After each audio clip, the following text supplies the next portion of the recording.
host, Mina Hernandez, and with me is Eileen Radin, a parent education expert who has worked in the field for over 20 years. Eileen. Thanks, Mina. In this series, we'll look at some of the primary issues parents face in raising their children. Parenting is a skill, and like all skills, it is acquired and can be developed and improved. The children on our program are 5-year-olds, but as we know, many ideas that apply to young children are applicable to children of any age. The subject of today's program is health and safety. Good health includes good nutrition, regular medical and dental checkups, enough sleep, and keeping children safe. Mina? Thanks, Eileen. Let's watch a scene in which a parent makes a decision that will affect their child's eating habits. Think about what you would do if you were in this situation. I'm hungry. No cookies now. You have to wait until after dinner. How was school, Mommy? Fine, honey. But now Mommy's late for work. Oh, I'm starving. I know, but Grandma won't let me have a cookie. Listen to your grandma. I said no cookies. Don't you want to grow up to be big and strong? Mommy had cookie. Why does Mommy get to eat cookies all the time? Patricia. I'm not eating. Fine. If you want to act like a baby, no food for you then. You can go to your room now.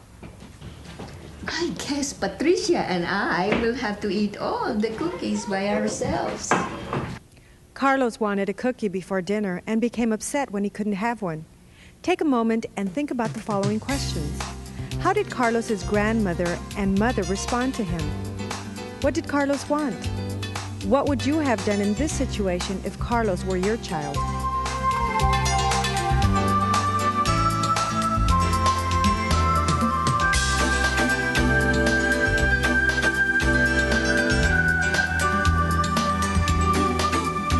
Let's start with the first question. How did Carlos's grandmother and mother respond to him? I think Carlos was really hungry, and his mom and grandparent kind of ignored his feeling that he was hungry. It's like they weren't really listening to him. Good point. Yeah. Listening is such a big part of parenting. I also don't think it was right for Yolanda to take the cookie away from Carlos. Wait a minute. I don't think she did anything wrong. Carlos was trying to get away with something that he knows isn't allowed. Parents can't just let their kids eat whatever they want, whenever they want. That's true, but I think what they're saying is that maybe Yolanda could have handled the situation a little bit differently. Eileen, what do you think? Well, instead of punishing Carlos for taking a cookie and leaving it at that, his grandmother could have explained to him why it would not be a good idea to eat it.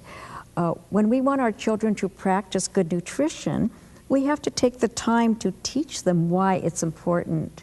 In this case, Yolanda, you could have told Carlos that dinner was almost ready and that a cookie would spoil his appetite. Okay, what do I do if dinner isn't quite ready and Carlos and Patricia are really, really very hungry? Good question, Eileen. Well, if that's the case, then they could have been offered nutritious snacks, say, for instance, fresh fruit or vegetable. You know, that sounds like a good idea, but what do you do when all Carlos wants is a cookie? Sometimes I'm so tired, it's easier just to give in to him. We need to learn not to keep food in the house that we don't want our children to eat. Good solution. Anybody else have? I think it was wrong for Rosa to grab a cookie right before dinner, and that's right after Carlos was scolded. Eileen, what do you think? Parents have to realize that children watch what they do, and so we need to set an example for our children. When Rosa took the cookies, Carlos became very angry because he wanted one too and he couldn't have one. You know, I realize that nutrition is important for me too. Well, it's easier to teach our children something that we've already learned for ourselves. We also need to remember that a poor diet can lead to low energy, poor school performance, and may have a negative effect on our moods. Okay, what happens if we do all that and the child still complains? Carlos can be very stubborn. I like the fact that Yolanda was tough with Carlos. Maybe next time he won't put up such a fuss. I disagree. I think parents shouldn't use food as any form of punishment, in this case, Carlos. Exactly. I mean, it's not fair that, Carlos's sister gets, all of his share of the cookies. You missed the point. What's his grandmother supposed to do? Give him a big hug and a plate of cookies before dinner? People don't have time every day to give their kids classes on nutrition. Eileen, was it fair for Yolanda to take away the cookies? Well, using food as a reward or punishment is not a good idea. It certainly doesn't teach children good eating habits. And also it could lead to power struggles and eating disorders. And this is true for children who are forced to eat when they're not hungry. It is important for my children to be healthy, not just now, but when they're older too.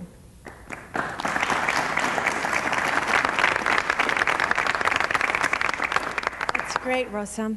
Now let's see if Eileen can give us a few more pointers on how you and Yolanda can help Carlos appreciate the good eating habits. Oh, yes. Include your child in the planning and preparing of meals, and you can teach good nutritional practices at the same time. Let's review what we've learned. Which of the following choices would be appropriate for Rosa and Yolanda? Think about why these choices would help Carlos learn proper nutrition and positive behavior. A. Yolanda could acknowledge Carlos's feeling of hunger and allow him to have a healthy snack. B. Yolanda could tell him that cookies are bad for him and leave it at that. C. Rosa could pack a cookie in her purse, explaining that it is for after dinner. D. Yolanda could acknowledge Carlos's disappointment over the cookie, then offer him a chance to help prepare the dinner so that it will be ready sooner.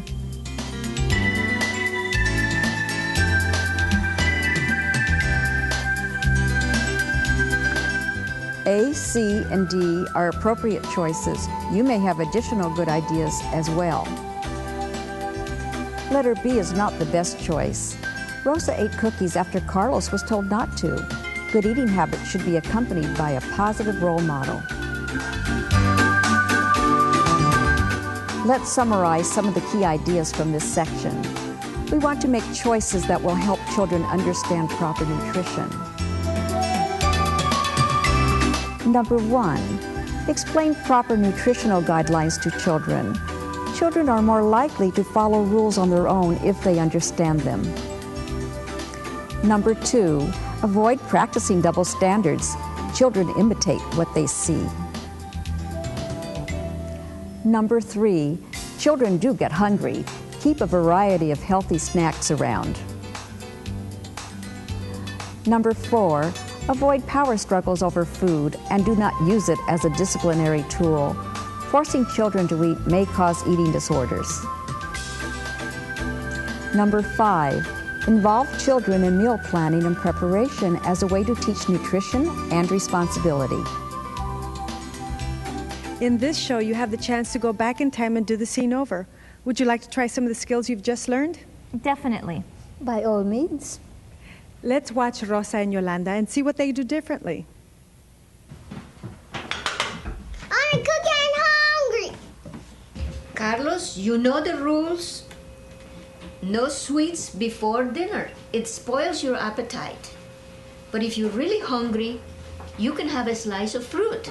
Never mind, I'll wait. How was school, Mommy? Fine, honey. But now Mommy's late for work. Oh, I'm starving. I'm hungry too, but Grandma won't let me have a cookie. I should listen to your grandma too. I'll save mine for after dinner. Can we have a cookie instead of dinner? Cookies taste better. I don't want dinner. No cookies now. We'll have cookies later for dessert. Why does dinner take so long to cook? You two come here. If I had help, it would be quicker.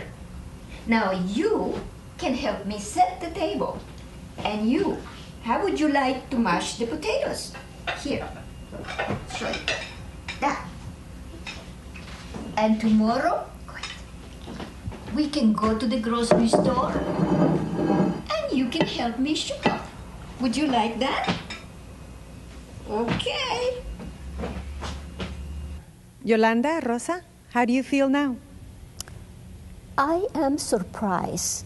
It didn't take any longer to explain things to Carlos than to ignore him and wait out his tantrums. Even though I was only there for a minute, I felt I was able to help my mother by setting a good example for the kids.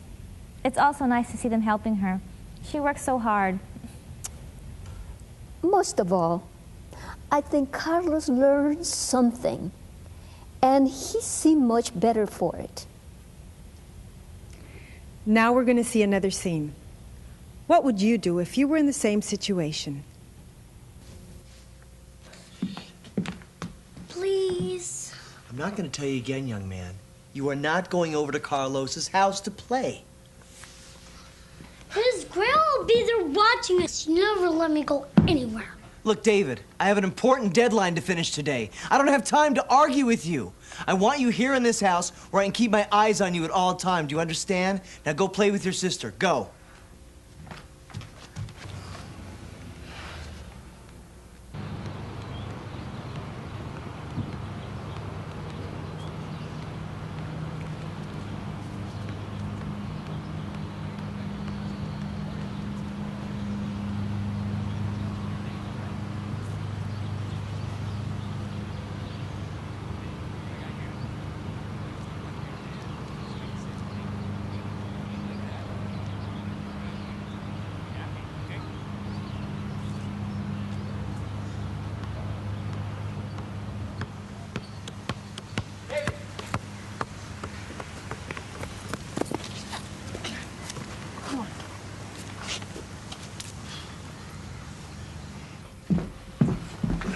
Listen to me. Listen, did you tell that man your name? How many times have we told you not to talk to strangers? You want me to give you this? I don't care. This doesn't matter, okay? Do you remember that little boy we saw on the news? We don't want that happening to you or Samantha. Do you hear me? He was a nice man. You're not listening. Go to your room. Larry caught David talking to a stranger and scolded his son. Take a minute and think about the following questions. How did Larry respond to David talking to a stranger? What would you have done if you were David's parent?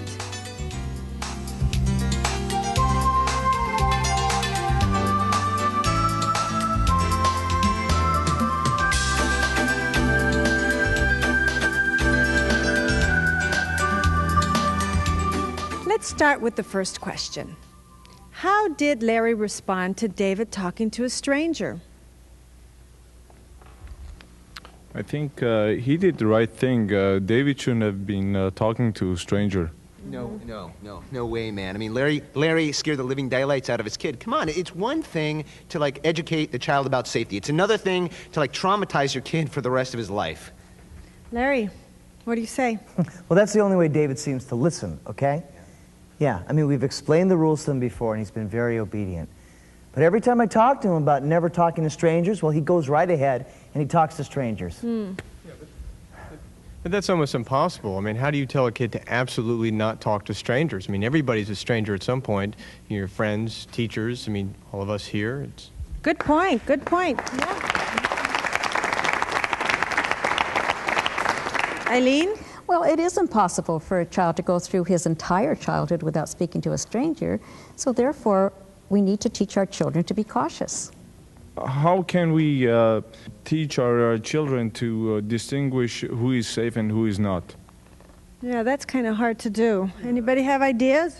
Well, just it's almost common now, you know, that you hear news stories about kids being abducted and killed.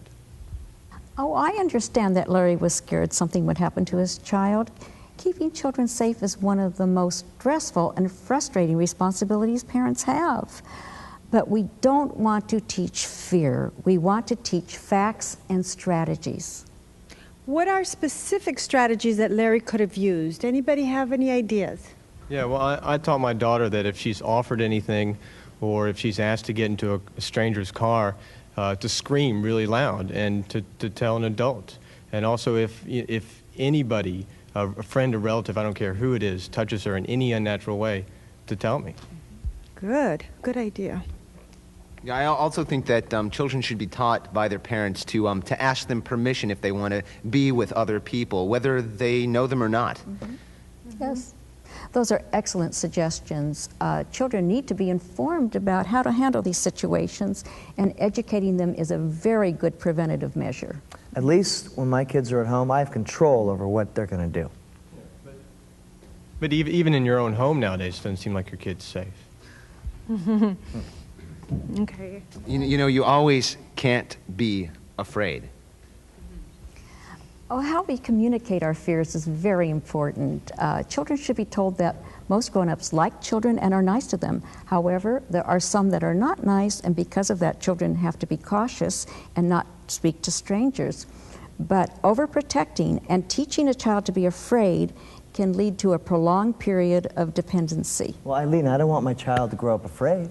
No, that's right. You don't want your child to be But how can he learn to be independent if he can't even go over to a friend's house to play? Well, the grandmother was going to be there, and you can't possibly be with them all the time. Well, parents need to make sure that their fears are not preventing their children from making friends. Okay, anybody else? You could have taken him over to his friend's house and made sure that he was safe. You know, maybe Larry didn't have time to go over to meet the grandmother. I mean, he's a busy guy. Larry? Well, I am a busy guy, that's right. I've got to put the bacon on the table, but you're right. I should have gone over and made the time to meet Carlos's grandmother and parents. I should have.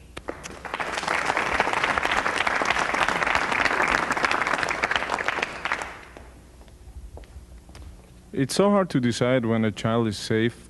How do you, find out when is the right time to let him out of your sight? Yeah, it is very hard. Can we judge by age or what? Well, as children grow, they generally require less hands-on protection. Parents can gradually let go as a child grows older, can demonstrate that he understands the safety precautions he's been taught. However, young children should never go to the bathroom alone in a public place or be left alone in a mall. And they should be accompanied to and from school by an adult, or at least go in a group. Are there other more specific things that we can do to help keep our children safe? I've heard that children shouldn't wear clothes with names on them, and also shouldn't give out personal information over the telephone. Yeah. Oh yes, children tend to trust people who call them by name, so a stranger who sees your child's name on the shirt or jacket or hat can fool the child into thinking he knows him. Gosh, I've given my son shirts and jackets with his name on it, David, so. Well, I think we're realizing that our children aren't the only ones with things to learn. Yeah. Yeah.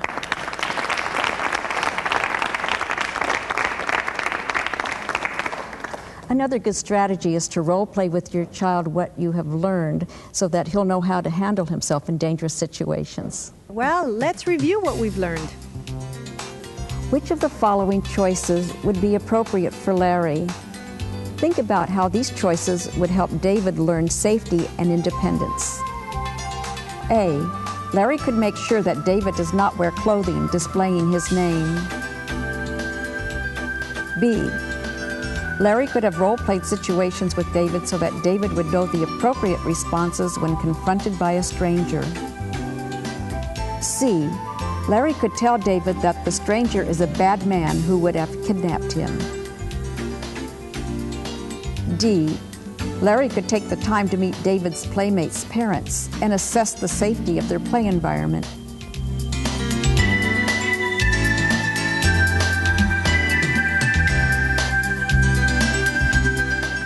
A, B, and D are good choices for Larry and David. You may have additional good ideas as well. Letter C is not the best choice because Larry would be scaring David but not teaching him how to take care of himself.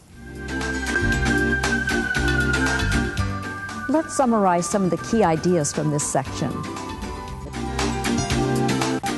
Number 1, be matter-of-fact and calm in discussing safety with children. Warn them to be cautious with strangers. Number 2, do not allow children to wear clothing displaying their names. A young child may trust anyone who uses his or her name. Number 3, encourage independence in your child, but know who he is with and where. Number 4, train children to be confident and to cope with unsafe or dangerous situations by role-playing. Larry, would you like to go back and relive the scene with David? Very much. Okay, let's go back and see what Larry has learned. Please. I'm sorry, David, but you can't go over to Carlos's house to play today. Well, I'll be there watching. Never let me go anywhere. Look, I've got a lot of work to finish, okay? I have to finish it today. I don't have time to argue with you. But I'll tell you what, I'll go over tomorrow and I'll meet Carlos's grandmother, okay? And I'll find out what's going on over there. Maybe you can go tomorrow. I just want to make sure the house is all right, okay?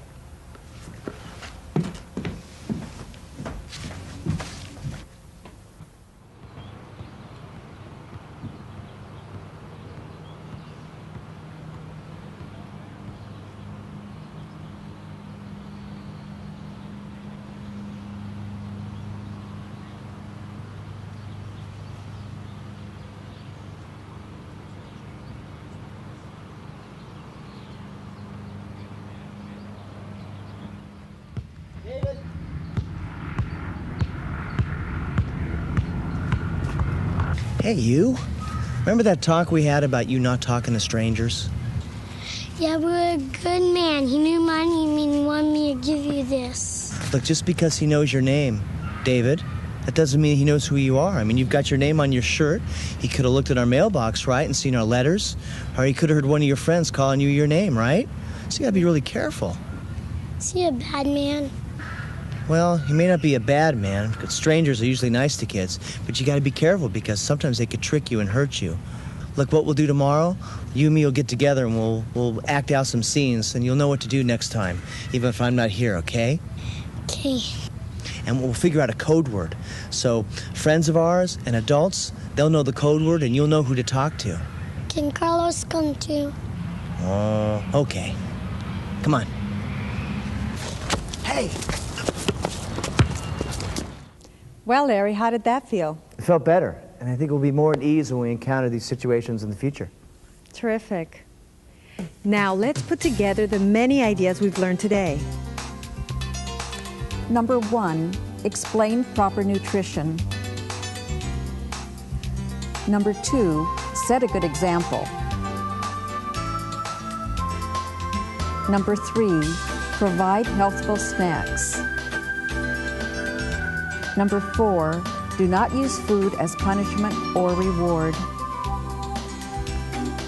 Number 5, involve children in meal planning and preparation. Number 6, avoid clothing displaying names. Number 7, foster independence but stay involved. Number 8, role-play safety procedures. Number 9, don't teach fear, teach facts and strategies. These 9 points can help improve the health and safety of your children.